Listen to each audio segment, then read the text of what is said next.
Hello everyone, आप सभी का मेरे YouTube channel go through fine art में स्वागत है। फ्रेंड्स, जैसा कि पता है कि बहुत टाइम से मैं वीडियो नहीं बना रही थी और सडनली मैं आप लोग के लिए फिर से वीडियोस बनाना स्टार्ट की हूँ। एंड अभी कोई भी ऐसा एग्ज़ाम नहीं है that we have to prepare for like KVS NVS और DSSB और any kind of exam, so I thought कि I should concentrate on some other topic. So today I am talking about one topic which is very important on these days because there are many people who wanted to do their PhD or their doctorate degree, right? So today I will talk about the PhD. और इससे पहले हमने एक video आप लोग के लिए share किए थे कि फर्स्ट टाइम में हम PhD में कैसे इनरोल करें, फर्स्ट अटेम्प्ट में हम PhD में कैसे इनरोल करें, इस पे हम बात किए थे। तो सबसे पहले वो वीडियो देख लीजिए क्योंकि वो वीडियो आप देखेंगे तभी ये वीडियो आपको समझ में आएगा। सो फर्स्ट वीडियो में हम बात किए थे कि PhD कैसे हम फर्स्ट अटेम्प्ट में क्वालिफाई कर सकते हैं। एंड सेकंड आज का हमारा टॉपिक है कि PhD इंटरव्यू कैसे क्रैक करें। ये भी एक बहुत ही अच्छा टॉपिक है और अच्छा सब्जेक्ट है आप लोग को समझने के लिए, जानने के लिए, बिकॉज जब आप PhD क्रैक करना चाहते हैं फर्स्ट अटेम्प्ट में तो ऐसा नहीं है कि PhD में आप सिर्फ़ और सिर्फ एग्ज़ाम दे दिए या फिर प्रपोजल लिख दिए और आपका काम हो गया। After that you have to appear for interview as well, so you have to be prepare for interview as well. So सबसे पहला आज हम बात करेंगे कि ग्रीट एवरीवन, है ना। तो जैसे ही आप इंटरव्यू रूम में जाएं तो सबसे पहले सबको आप जिस भी लैंग्वेज में कंफर्टेबल है, आप जैसे भी ग्रीट करना चाहते हैं, अगर मॉर्निंग का टाइम है तो मॉर्निंग बोलिए, आफ्टरनून है तो नून बोलिए, इवनिंग है तो गुड इवनिंग बोल सकते हैं।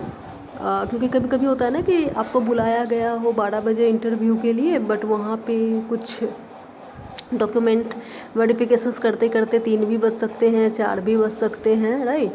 या फिर आपको मॉर्निंग में बुलाया गया कि आप 10 बजे आइए और इंटरव्यू लेते लेते आपका 1 बज गया है, ठीक है। तो according to time greet everyone, अगर मॉर्निंग है तो गुड मॉर्निंग या फिर हेलो, तो मतलब बोलिए हेलो, बहुत फॉर्मल हो जाएगा। गुड मॉर्निंग बोलिए, नमस्ते बोलिए, और जो भी आपको सही लगता है आप जैसे भी ग्रीट करते हैं आप ग्रीट कीजिए। अब दूसरी बात है कि अगर आपको वहाँ पे बैठने के लिए कुछ दिया गया है, ऑब्वियसली इंटरव्यू तो बैठने के लिए वो देंगे ही देंगे, डेफिनेटली देंगे। तो आप जो गेस्चर्स और पोस्टर है उसका बहुत ज़्यादा ध्यान रखें। गेस्चर्स और पोस्टर्स का मतलब हो रहा है कि फॉर एग्जांपल कि आपको बैठने के लिए डेफिनेटली कोई चेयर दिया गया होगा, राइट। तो उस चेयर को आप कैसे यूज कर रहे हैं वो भी हमें देखना है। चेयर को कैसे यूज कर रहे हैं, that means I want to say कि जब आप बैठ रहे हैं तो ये चेयर का पूरा स्पेस जो है आप ट्राई टू कवर। अब यहाँ पे मेरे से एक प्रॉब्लम होता है कि मैं इतनी हेल्दी नहीं हूँ कि मैं ये पूरा स्पेस को कर सकूँ, और मेरी थोड़ी आदत भी है कि मैं इतने में ही हाफ में ही बैठती हूँ। वो एक होता है ना कि आपका हैबिट होता है। So this is a very wrong habit, ये आपको नहीं करना है। आप try to be sit in very comfortable way. दोनों आपका लेग जो है स्ट्रेट सीधा होना चाहिए, क्रॉस लेग नहीं होना चाहिए, जैसे कि बहुत लोग होता है ना कि इस तरह से पैर को एक दूसरे पे चढ़ा लेते हैं। सो क्रॉस लेग नहीं होना चाहिए। आप स्ट्रेट बैठिए, दोनों हाथ को आप अपने पाँव पे यानी कि घुटना जहाँ पे आप बैठ रहे हैं वहाँ पे रख सकते हैं, ठीक है। और आराम से आप इस पे तन के स्ट्रेट बैठिए। आपको जो बैठना है वो आपको स्ट्रेट बैठना है, यानी कि आपको सीधा बैठना है, ये नहीं कि आप टेढ़ा मेढ़ा किसी भी तरह से बैठ गए हैं। तो ये बहुत ही एक इम्पॉर्टेंट एरिया है, एक बहुत ही इम्पॉर्टेंट पॉइंट है। मैं आप लोगों को कहना चाहूँगी कि सिटिंग गेस्चर्स बहुत मायने रखता है कि आप किस तरह से बैठ रहे हैं। तो नहीं हो तो आप प्रैक्टिस कीजिए, अभी से ही कोशिश कीजिए। मैं अब कोशिश करती हूँ कि जब मुझे कोई चेयर दिया जा रहा हो तो आई विल मेक श्योर कि उस चेयर का जो स्पेस है उसे मैं अच्छे से कवर अप करूँ, ठीक है। नेक्स्ट है keep your masters dissertation with you and read it before going to interview. तो ये सब तो छोटा मोटा चीज़ हो गया कि आपको ग्रीट करना है, आपको कैसे बैठना है। अब हम आते हैं इंटरव्यू पर्पस पे, जैसे कि आपका क्वेश्चंस करना स्टार्ट होगा। तो 3 नंबर से पहले कुछ यहाँ पे मैं ऐड करना चाहूँगी कि वो जो आप प्रपोजल दिए हैं ना, जो आप प्रपोजल लिख के दिए हैं, आपका जो भी टॉपिक होगा, चाहे वो कंटेम्प्रेरी आर्ट हो, चाहे वो फोक आर्ट हो, चाहे वो मीडिएवल हो, चाहे वो आर्किटेक्चर के बेसिस पे हो, स्कल्पचर के बेसिस पे हो, चाहे वो एंसेंट को लेके हो, जो भी टॉपिक आपने सेलेक्ट करके दिए हैं उसके अकॉर्डिंग आपको क्वेश्चंस पूछे जाएंगे। एंड अलॉन्ग विद दैट बहुत टाइम पे वो पूछते भी हैं कि आपने मास्टर्स में जो डिजर्टेशन किए थे उसमें आपका क्या टॉपिक था, और हो सकता है कि वहाँ के टॉपिक से भी आपसे कुछ क्वेश्चंस किया जा सकता है। It is not mandatory, but ऐसा होने के चांसेस रहते हैं। तो आप किसी भी क्वेश्चंस को मिस आउट ना करें और सबका रिप्लाई दे पाएँ, इसलिए मैं आपको बोली हूँ कि मास्टर्स का डिजर्टेशन आप साथ में लेके जाइएगा।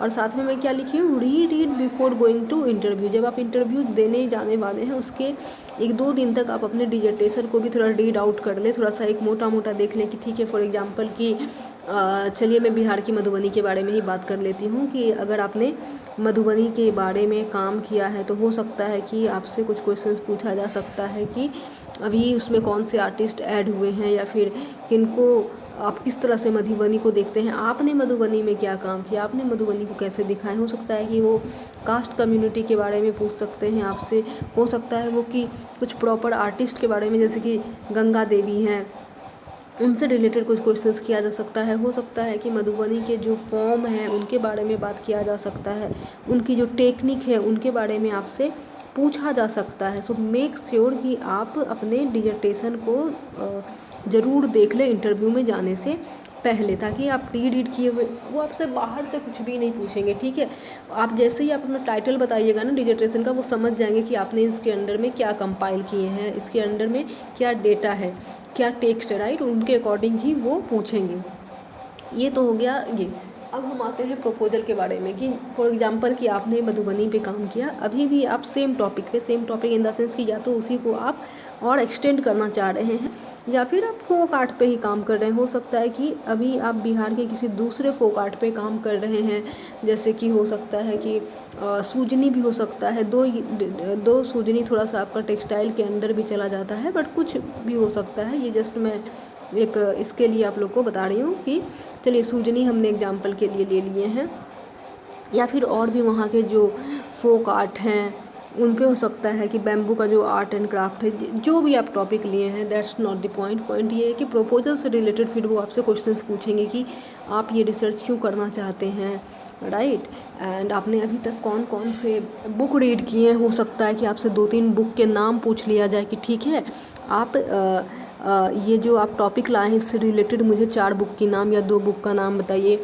या फिर हो सकता है कि कोई 2 बुक का नाम पूछें और पूछें कि उनके अंदर आपने क्या रीड किए हैं। तो बहुत ही क्लेवरली आपको वर्क करना है। आप क्या कर रहे हैं कि आपने मे बी आपने बिब्लियोग्राफी 10-15 बना लिए, ठीक है, 10-15 बुक आपने कलेक्ट कर लिए, but try to read at least 2 to 3-4, not completely, but एक मोटा मोटा पढ़ लीजिए कि उनके बारे में क्या बात किया गया। नहीं कुछ तो आप इंट्रोडक्शन रीड करके चले जाइए, ताकि आपको एक आइडिया मिल जाए कि इस बुक में क्या बात किया गया, क्या इस बुक के में जियोग्राफिकल एस्पेक्ट्स के बारे से बात किया गया है, क्या इसमें फॉर्म के बारे में बात किया गया है, या फिर क्या इस बुक में कास्ट कम्युनिटी को लेके कोई बात किया गया है, कि क्या इस बुक को सोशियो कल्चरल एस्पेक्ट से देखा गया है, कौन से एस्पेक्ट से इस बुक में काम किया गया है, ठीक है। उसको थोड़ा सा मोटा मोटा देख लीजिए और 4-5 पॉइंट बना लीजिए कि ओके पहला पॉइंट इन्होंने कास्ट पे काम किए, दूसरा इन्होंने कम्युनिटी पे काम किए हैं, तीसरा इन्होंने विजुअल फॉर्म्स पे या फिर आर्ट वर्क्स पे काम किए हैं, आर्ट फॉर्म पे काम किए हैं, इस तरह से।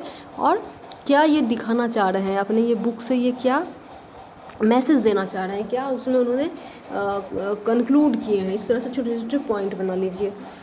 तो कम से कम 4 से 5 बुक तो आप बिब्लियोग्राफी में रखिए। आप ज़्यादा भी रख सकते हैं, 10-15 बुक आप रख सकते हैं कि हाँ ये बुक हमें पता है, इसमें से हमने ये 3-4 बुक पढ़े हैं और ये 1-2 बुक के अंदर ये मटेरियल है।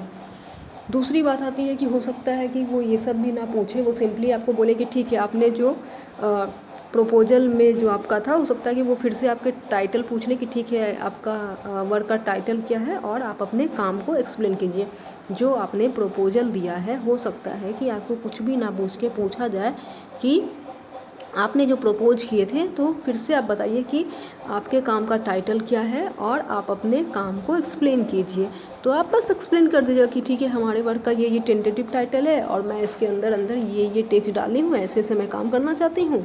इस तरह से आप एक्सप्लेन कर सकते हैं। हो सकता है वहाँ से कुछ क्रॉस क्वेश्चंस आ सकते हैं कि अच्छा ठीक है, ये जो आप काम कर रहे हैं इसका आप टाइम पीरियड क्या लिए हैं, आप कहाँ से उठाने वाले हैं, कहाँ कहाँ आप डॉक्यूमेंटेशन करने वाले हैं, कैसे आप इस स्पेस को देख रहे हैं, कौन से लोकेलिटी में एरिया में आप काम करने वाले हैं, क्या इसको पहले किसी ने रिकॉर्ड किया है या नहीं किया है, क्या ये इस वर्क पे किसी ने काम किया है या फिर ये टॉपिक बिल्कुल नया है। अगर किसी ने काम किया है तो आप इसमें नया क्या एस्पेक्ट देख रहे हैं, आप इसमें क्या नए नए एस्पेक्ट्स पे काम करने वाले हैं। इस तरह से क्वेश्चंस किया जा सकता है। तो ये आपका मेन इंटरव्यू का पार्ट हो गया। अब थोड़ी मोड़ी छोटी मोटी चीज़ें बात करूँगी, जैसे कि ये सब मुझे हो सकता है कि पहले ही देखिए मैं एकदम भी क्रोनोलॉजिकली नहीं ऐड की हूँ कि हाँ ये चीज़ पहले होना चाहिए, ये चीज़ बाद में। मैं बस आप लोग को बता रही हूँ कि किस तरह से आपको इंटरव्यू क्रैक करना है। जैसे कि डेफिनेटली आप पहले जाएंगे तो ग्रीट करेंगे एंड देन आप बैठेंगे, बैठ के आप काम हो जाएंगे, नर्वस नहीं होंगे, तब आप आंसर करेंगे। तो मैं इसे क्रोनोलॉजिकली नहीं रखी हूँ, बस मैं आप लोग को सब बता दे रही हूँ। फिर हो गया कि आप जैसे ही इंटरव्यू रूम में जाएँ, आप बैठ जाएँ, सबको ग्रीट कर दे। तो अगर आप नर्वस हैं ना तो कुछ भी मत कीजिए, ट्राई टू कि वो आपको ना देखें और अंदर ही अंदर आप 1-2 लंबी सांस ले लें, ब्रीड कर लें, है ना, लॉन्ग ब्रीड आउट कर लें, ताकि आप काम हो जाएं, शांत हो जाएं और नर्वस फील ना करें, क्योंकि नर्वस से कुछ भी नहीं होने वाला है, आपका लॉस होने वाला है। तो जैसे ही नर्वसनेस लगे तो सबसे पहले take a breath deep out and कोशिश कीजिए कि खुद को शांत रखने का। फिर आप before answering take time to think. जैसे कि आपको कुछ क्वेश्चंस पूछा गया है और आपको वो आंसर्स नहीं आता है, या फिर आपको आता भी है वो answer but you need some time. तो या तो अगर आपको 10 सेकेंड लग रहा है तो आप 10 सेकेंड ईजिली ले सकते हैं। अगर उससे आपको ज़्यादा टाइम चाहिए, मे बी आपको सोचने के लिए 30 सेकेंड चाहिए, तो उनको बोलिए कि give me 30 second, give me 40 second, give me 1 minute, है ना, या लेट मी थिंक। या फिर आप ये भी कर सकते हैं कि लेट मी थिंक और गिव मी अ मिनट। इस तरह से करके आप टाइम लीजिए एंड जो भी वो क्वेश्चंस पूछे हैं उनके आंसर्स को आप ढंग से तरीके से सोचिए, उनको आप पैराफ्रेज कीजिए एंड देन आप आंसर कीजिए। हड़बड़ी करने की बिल्कुल भी आवश्यकता नहीं है। नेक्स्ट है आपका 7 number, if don't know the answer politely से I will work on it. कि अगर कोई भी ऐसा क्वेश्चन पूछा गया है जिसका आंसर आपको नहीं पता है तो आप कह सकते हैं कि okay I will work on that, और मैं इसके बारे में रीड करूँगी, I will read about it. इस तरह से आप उन्हें बोल के पोलाइटली स्किप कर सकते हैं वो क्वेश्चंस को। फिर जब आपका इंटरव्यू ख़त्म हो जाए तो डोंट फॉरगेट टू से थैंक यू, क्योंकि उतने सारे कमेटी मेंबर्स जो थे, मे बी 4, 5, 6 जो भी कमेटी मेंबर बैठे हुए थे, उन्होंने आपको अपना टाइम दिए, जितना भी टाइम उन्होंने आपको दिए, 15 मिनट, 10 मिनट, 20 मिनट। तो डोंट फॉरगेट टू से थैंक यू। लास्ट में निकलने से पहले जब आपका इंटरव्यू हो जाए, वो बोले कि ठीक है आपका हो गया है, आप जा सकते हैं, तब आप सबको बोलिए धन्यवाद सर या फिर थैंक यू सर। इस तरह से आप उनको बाद में थैंक बोलिए एंड देन आप कमरे से बाहर निकलिए। और भी कुछ छोटी छोटी चीज़ें हो सकता है कि ज़रूरी नहीं है कि सिर्फ प्रपोजल से ही क्वेश्चंस किया जाए या फिर सिर्फ आपके डिजर्टेशन से क्वेश्चंस किया जाए। क्वेश्चंस बहुत जगह से आ सकते हैं। फॉर एग्जांपल कि अगर आप पेंटिंग के स्टूडेंट हैं तो हो सकता है कि आपसे कुछ टेक्निक के बारे में भी पूछा जा सकता है कि अच्छा ठीक है आप बताइए टेम्परा कैसे होता है, उसके टेक्निक के बारे में बताइए। या फिर हो सकता है कि आपसे पूछा जा सकता है कि बूनों का जो प्रोसेस है उसके बारे में बताने के लिए, या फिर ड्राई फ्रेस्को क्या है, वेट फ्रेस्को क्या है। इस तरह से क्वेश्चंस पूछ सकते हैं। फॉर एग्जांपल कि अगर आप आर्ट हिस्ट्री के स्टूडेंट हैं तो हो सकता है कि आपसे भी कुछ ऐसे क्वेश्चंस पूछे जा सकते हैं रिलेटेड टू बुक कि अच्छा ठीक है आप कार्ल मार्क्स के बुक में क्या रीड किए हैं आप बता सकते हैं। या फिर हो सकता है कि आपसे आपके टॉपिक से हट के आपको जज करने के लिए, आपको अंडरस्टैंड करने के लिए कि आपको डेप्थ में कितना नॉलेज है, हो सकता है आपके टॉपिक से हट के भी 1-2 क्वेश्चंस कर सकते हैं। ये मैंडेटरी नहीं है बट ऐसा कभी कभी हो सकता है। सो आप प्रिपेयर होके जाइए। या फिर हो सकता है कि अगर आप ग्राफिक्स से हैं तो हो सकता है कि आपके काम को लेके ही पूछ दे कि ठीक है, कुछ भी आपसे नहीं पूछे, उन्होंने बोला कि आप अपने काम में क्या करते हैं, आप कैसे काम सोचते हैं, आपके काम का टॉपिक क्या है ना, ये भी आपसे पूछा जा सकता है।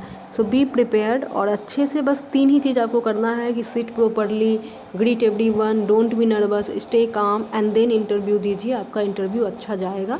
और लास्ट में थैंक यू बोलिएगा। सो मैं ये सम अप की, अगर कोई भी क्वेश्चंस आप लोग को इससे रिलेटेड हो तो आप लोग कमेंट बॉक्स में कमेंट कर सकते हैं। मैं जैसे ही आप लोग का देखूंगी, मुझे जैसे ही टाइम मिलेगा, I will definitely reply.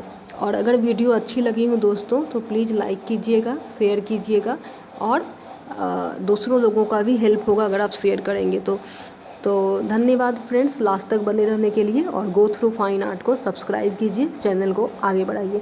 Bye bye, take care, see you soon, have a nice day, stay safe, stay blessed.